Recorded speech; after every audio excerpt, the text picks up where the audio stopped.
మకర రాశి వారి జాతకంలో 2 గోవులు పడ్డాయండి. శ్రవణ నక్షత్రం వారికి మాత్రం శుభకాలం ఉన్నది. ఉత్తరాషాఢ నక్షత్రం వారికి ఇబ్బందికరం ఉన్నది. ధనిష్ట నక్షత్రం వారికి చాలా వరకు ఇబ్బందికరమైన పరిస్థితులు ఉంటాయి. వాహన విషయంలో జాగ్రత్తగా ఉండాలి. ఖచ్చితంగా మాత్రం వాహనాలకు నష్టం కావడం కానీ, వీరికి కానీ నష్టం కావడం కానీ ఉంటాయండి.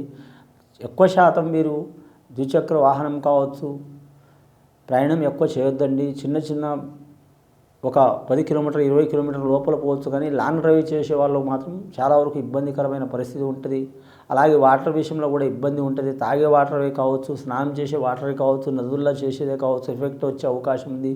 మూడవది కరెంటు నుంచి కూడా మాత్రం ఇబ్బంది వచ్చి, విద్యుత్ రంగం నుంచి కూడా ఇబ్బంది వచ్చే అవకాశం ఉన్నదండి. ఎలక్ట్రానిక్ రంగం కాడ జాగ్రత్తగా ఉండాలి. అలాగే వీరు జ్యోతిష బలం మీద చూడాలంటే నమ్మిన వారు నష్టం చేసే అవకాశం ఉంటుంది.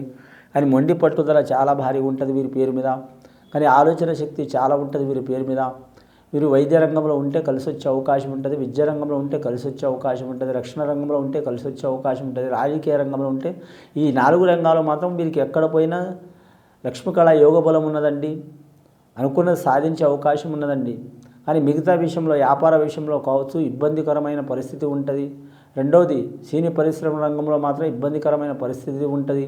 మూడవది కళారంగంలో కొద్దిపాటి ఇబ్బందికరమైన పరిస్థితి ఉంటుంది. నాలుగవది వీరి జాతక బలానికి చూడాలంటే మాత్రం ముఖ్యంగా నమ్మిన వారు మోసం చేసే అవకాశం ఉంటుంది. ముఖ్యంగా వీరి జ్యోతిష బలంలో ధనస్థానంలో మాత్రం రాహువు నడుస్తుండే కాబట్టి ధన విషయంలో జాగ్రత్తగా ఉండాలి. ఒకరికి అప్పు ఇచ్చే కాడ, తీసుకునే కాడ, దమనతయ్యే కాడ చాలా వరకు 1-4 సార్లు ఆలోచన చేయాలండి. ఈ మకర రాశి వారికి ముఖ్యంగా పంచాంగ శాస్త్ర ప్రకారం ఎల్నాటి శని ప్రభావం వెళ్ళిపోతుందండి. ఉంది కానీ మాత్రం కొద్ది నెలల్లో వెళ్ళిపోయే అవకాశం ఉంది. ఉగాది గడియ వరకు నష్టం జరుగుతుందని చాలామంది ఊహించుకుంటారు. కానీ వీరికి గజకేశ్వరి యోగం కూడా ఏ యోగం ఉందండి అంటే రాజయోగం ఉంటుంది. రాజకీయ రంగంలో కలిసి వచ్చే అవకాశం ఉంటుంది. లేదా ఏదైనా ఒక రంగంలో మాత్రం నంబర్ 1 స్థానం ఏ అవకాశం ఉంటుంది. పర్సనల్ లైఫ్లో మాత్రం ఇబ్బందులు తప్పవు.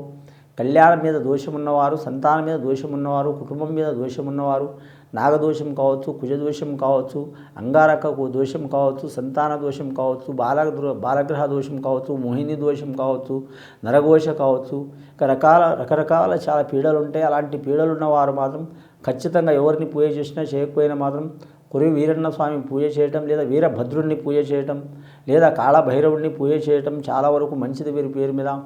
అలాగే వీరి జాతక బలంలో చూడాలంటే మాత్రం ముఖ్యంగా భక్తాంజనేయ స్వామిని పూజ చేయటం, పంచముఖి ఆంజనేయ స్వామిని పూజ చేయటం మంచిది.